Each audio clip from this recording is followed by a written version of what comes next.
Hi, hello everyone. Welcome to our channel, Mr. and Mrs. Lifestyle Vlogs.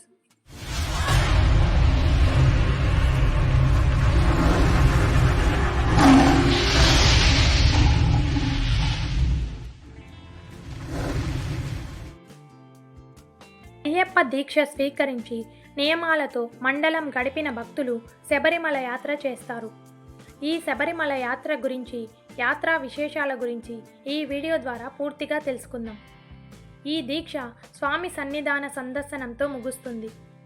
Sabarimala అంటే శబరి యొక్క పర్వతం అని అర్థం. ఈ శబరిమల కేరళలోని పత్తినంతిట్ట జిల్లాలో పశ్చిమ కనుమలలో సహ్యాద్రి పర్వత శ్రేణుల ప్రాంతం కిందకు వస్తుంది.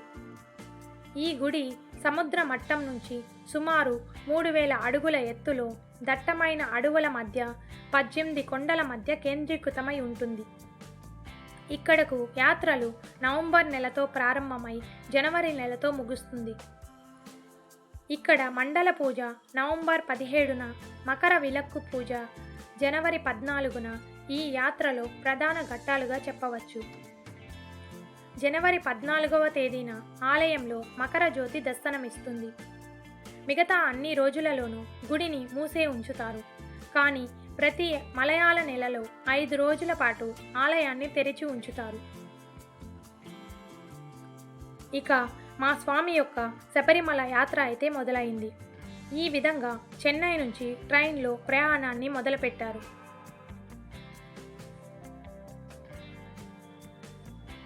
మొట్టమొదటగా శబరిమల యాత్ర ఎరుమేలితో మొదలవుతుంది.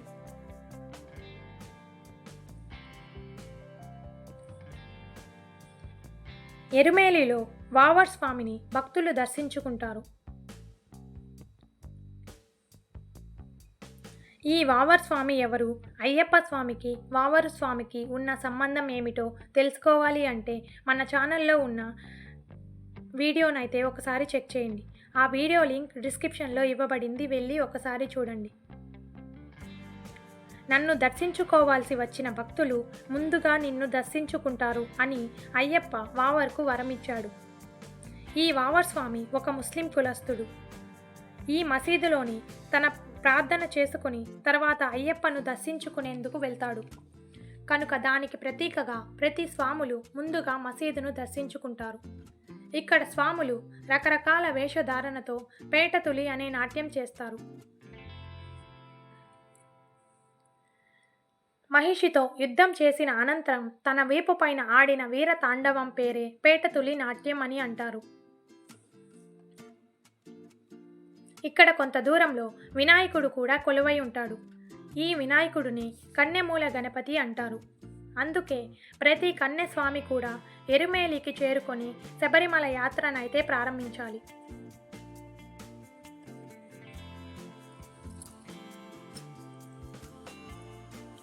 ఈ విధంగా కన్నెమూల గణపతిని సందర్శించుకున్న తరువాత మన ఇరుముడిలో తీసుకున్న 3 టెంకాయలలో ఒక టెంకాయను ఇక్కడైతే కొడతారు.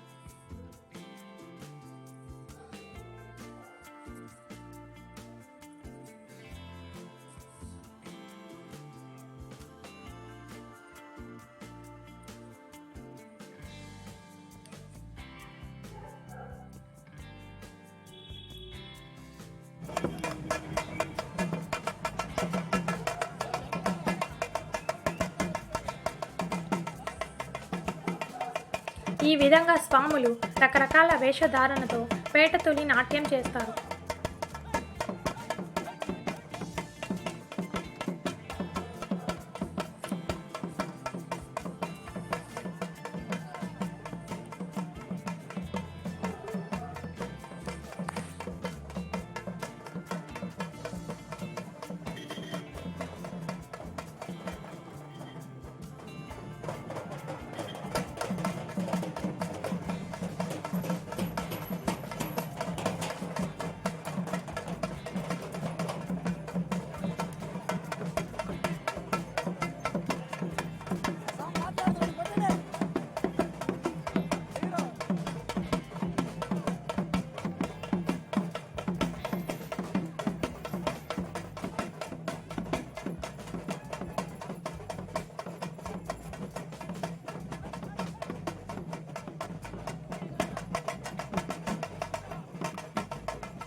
ఇక్కడ మసీదుకు ఎదురుగా ఎర్మేలిలో ధర్మశాస్త్ర ఆలయం ఉంటుంది.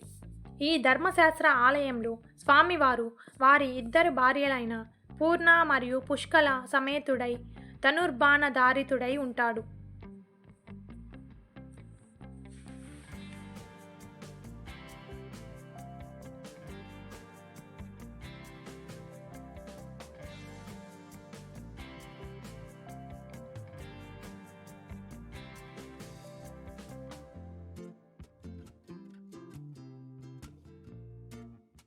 ఇక ఇక్కడ నుంచి పాదయాత్ర మొదలవుతుంది. పాదయాత్రకు 2 మార్గాలు ఉన్నాయి. అది ఒకటి పెద్ద పాదం మరియు చిన్న పాదం. పెద్ద పాదం అనేది కొండల మధ్య దట్టమైన అరణ్యంలో ఉంటుంది. ఇది 80 కిలోమీటర్ల దూరంలో ఉంటుంది. ఈ దారిలో పెరుంబతోడు, కాలైకట్టి అనే స్థలాలు వస్తాయి. కాలైకట్టే వద్ద అయ్యప్ప స్వామి మహిషితో యుద్ధం చేస్తుండగా శివకేశవులు వీక్షించిన ప్రదేశంగా చెప్తారు. అలాగే తన నందిని కట్టిన ప్రదేశంగా చెప్తారు. ఇక్కడికి కొద్ది దూరంలోనే అలుదా నది ఉంటుంది. ఇదే ఆ అలుదా నది. ఈ అలుదా నది ఎలా ఏర్పడిందంటే మహిషి కార్చిన కన్నీటిని నది రూపంగా మారుతుంది.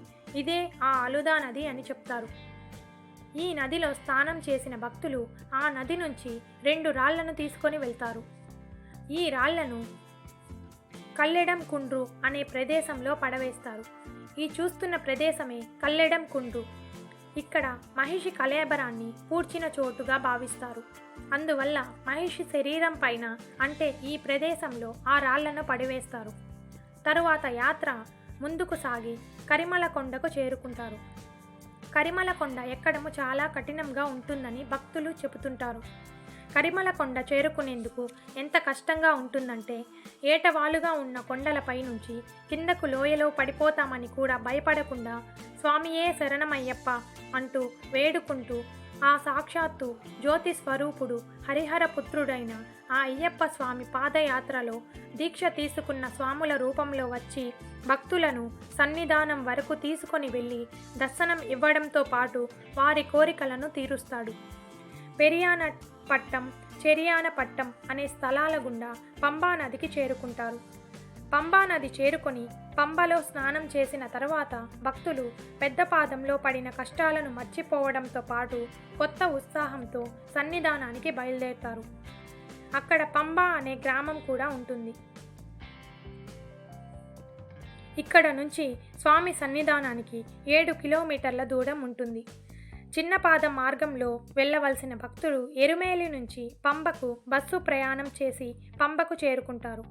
ఈ విధంగా పంబకు చేరుకుని అక్కడ స్నానం ఆచరించి అక్కడ నుంచి 7 కిలోమీటర్ల పాదయాత్ర మొదలు పెడతారు. భక్తులు పంబలో స్నానం అనంతరం ఇరుముడిని తమ తలపైన పెట్టుకొని అయ్యప్ప శరణు ఘోషతో నీలిమల కొండ మార్గం ద్వారా ప్రయాణిస్తారు.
ఈ విధంగా పంబా నది నుంచి పాదయాత్ర మొదలుపెట్టిన భక్తులు కన్యస్వాములు అంటే తొలిసారిగా మాల వేసిన వారు అని అర్థం. ఈ కన్యస్వాములు తమతో తెచ్చిన ఒక బాణాన్ని దారిలో ఉన్న శరం గుర్తి అనే చోట కొడతారు. ఇదే ఆ శరం గుర్తి. ఇక్కడ బాణం కట్టడంకి వెనుక ఉన్న కథ ఏమిటంటే, దీని వలన మాలికాపురత్తమ్మకు ఈ సంవత్సరం కొత్త స్వాములు ఎవరైనా వచ్చారా అని తెలుసుకోవడానికి సంకేతంగా ఇలా చేస్తారు. ఇలా ప్రతి ఏడాది అమ్మవారు ఈ శరం గుర్తికి వచ్చి కన్యస్వాములు కట్టిన బాణాన్ని చూసి నిరాశతో వెనుతిరిగి వెళ్తుంది. ఇక్కడ నుంచి ఇక సన్నిధానానికి 1 కిలోమీటర్ దూరం పాదయాత్ర చేయవలసి ఉంటుంది.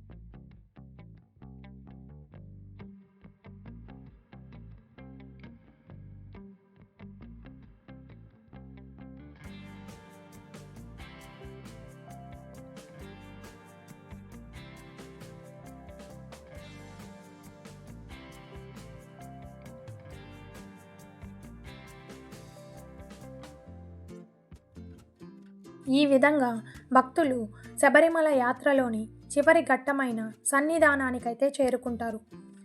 ఈ సన్నిధానం వద్ద ఉన్న 18 మెట్లను పదునెట్టాంబడి అని అంటారు. ఈ 18 మెట్ల గురించిన రహస్యాలు మన ఛానల్లో ఒక వీడియో ఉంది. ఆ లింక్ డిస్క్రిప్షన్లో ఉంది. ఒకసారి వెళ్ళి చెక్ చేయండి. ఈ విధంగా 41 రోజులు దీక్ష తీసుకుని ఇరుముడి ధరించిన వారు మాత్రమే ఈ మెట్లను ఎక్కేందుకు అర్హత కలిగి ఉంటారు. ఈ ఆలయంలో స్వామి కొలువైన సందర్భంగా 18 వాయిద్యాలు మోగించారట. సన్నిధానంలో పానవట్టం పైన అయ్యప్ప కూర్చొని ఉన్న భంగిమలో దర్శనమిస్తాడు. స్వామి కూర్చున్న తీరు శివలింగాన్ని తలపిస్తుందని, వంపు తిరిగిన ఎడమ చెయ్యి మోహిని అవతారాన్ని తెలియజేస్తుందని భక్తులు విశ్వసిస్తారు. ఇక్కడ స్వామివారు మణికంఠుడి అవతారంలో కొలువై ఉంటారు. మణికంఠుడు అని ఎందుకు పిలుస్తారు అంటే, తనకు వాహనంగా ఉన్న పులి ఎక్కడ ఉన్నప్పటికీ తన యజమానిని గుర్తించడానికి వీలుగా మణికంఠ హారాన్ని నిత్యం ధరిస్తూ ఉంటాడని, అందుచేత మణికంఠ అని భక్తులు పిలుస్తారని కొందరి అభిప్రాయం. బాల్యంలోనే మహాజ్ఞాన సంపన్నుడై సకల దేవతల అంశలని తనలోకి ఇముడ్చుకున్నారు. నవగ్రహాల ప్రభావం మానవ లోకంలో దుష్ప్రభావం చూపించకుండా శని, రాహు, కేతు మొదలైన గ్రహాల వలన ఆపదలు రాకుండా సదా కాపాడే మహిమాన్వితమైన దైవం అయ్యప్ప స్వామి.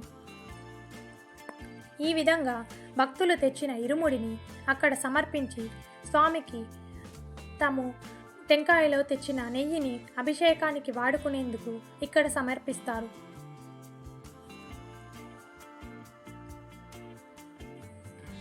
తన భక్తులకు శని ప్రభావం కలిగించకూడదని శనిగ్రహం అయ్యప్పకు వాగ్దానం చేస్తాడు. అందువలనే అయ్యప్ప దీక్షలో మానవులు శనికి ప్రీతికరమైన నల్లని దుస్తులను తన దీక్షలో ధరించాలని, పాదరక్షలు లేకుండా కటికి నేలపైన నిద్రించి చన్నీటి స్నానం చేసి అలాగే ఏకభుక్తం భుజించాలి అనే కఠిన నియమాలు పెట్టాడు. దీక్షా సమయంలో ఒకసారి నల్లని దుస్తులు ధరించిన వారికి జీవితాంతం శని ప్రభావం ఉండదని అయ్యప్ప స్వామి భక్తుల నమ్మకం. అయ్యప్ప పూజ చివరిలో హరివరాసనం లేదా శ్రీ హరిహరాత్మజాష్టకం గానం చేయడం ఒక సాంప్రదాయకం. శబరిమల ఆలయంలో రాత్రిపూట మందిరం మూసే ముందు ఈ శ్లోకాన్ని చదువుతారు. ఈ శ్లోకాన్ని కుంభకుడి కులుత్తూర్ అయ్యర్ రచించారు. 1940-50 దశకాలలో ఇది నిర్మానుషమైన కాలంలో విఆర్ గోపాలమీనన్ అనే భక్తుడు సన్నిధానం సమీపంలో నివసిస్తూ ఉండేవాడు. మందిరంలో హరిహరాసనాన్ని స్తుతిస్తూ ఉండేవాడు. ఆ అరణ్య ప్రాంతంలో వన్య మృగాలకు భయపడేవాడు కాదు. అప్పట్లో ఈశ్వరన్ నమృది అనే అర్చకుడు ఉండేవాడు. తరువాత గోపాలమీనన్ శబరిమల నుంచి వెళ్ళిపోతాడు. అతను మరణించాడని వార్త తెలిసినప్పుడు అర్చకుడు చింతిస్తూ ఆ రోజు ఆలయం మూసే వేళ హరిహరాసన స్తోత్రం చదువుతాడు. అప్పటి నుంచి ఈ సాంప్రదాయం కొనసాగుతుంది. మొట్టమొదటగా 1955లో స్వామి విమోచనానంద ఈ శ్లోకాన్ని శబరిమలలో పఠించాడు. ఇప్పుడు కూడా హరిహరాసన శ్లోకం చదువుతున్నప్పుడు గర్భగుడిలో ఒక్కో దీపం కొండెక్కిస్తారు. చివరికి ఒక్క రాత్రి దీపం మాత్రమే ఉంచుతారు. ఈ శ్లోకం నిద్రపోయే ముందు అయ్యప్పకు జోలపాట వంటిది. ఈ శ్లోకం అయిన తరువాత నమస్కారం చేయవద్దని, స్వామి శరణు అని చెప్పుకోకూడదని చెప్తారు. ఈ విధంగా భక్తులు తెచ్చిన ఇరుముడిని స్వామివారికి సమర్పిస్తారు. ఇక శబరిమల అనగానే గుర్తుకు వచ్చేది ముందుగా అయ్యప్ప ఆలయం అయితే ఆ తర్వాత స్వామివారి యొక్క ప్రసాదం. ఈ ప్రసాదాన్ని అరవణ ప్రసాదం అంటారు. ఈ ప్రసాదానికి వాడే బియ్యం మావెలిక్కరలోని ట్రావెల్కోర్ దేవస్థానం బోర్డు పరిధిలోని చెట్టికులంగర దేవి ఆలయం నుంచి వస్తాయి.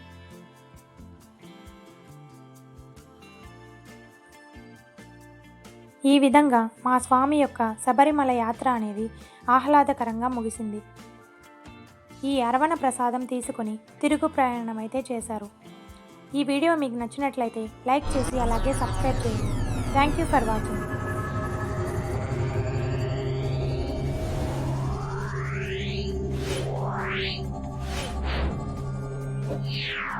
ఎంతో ఆహ్లాదకరంగా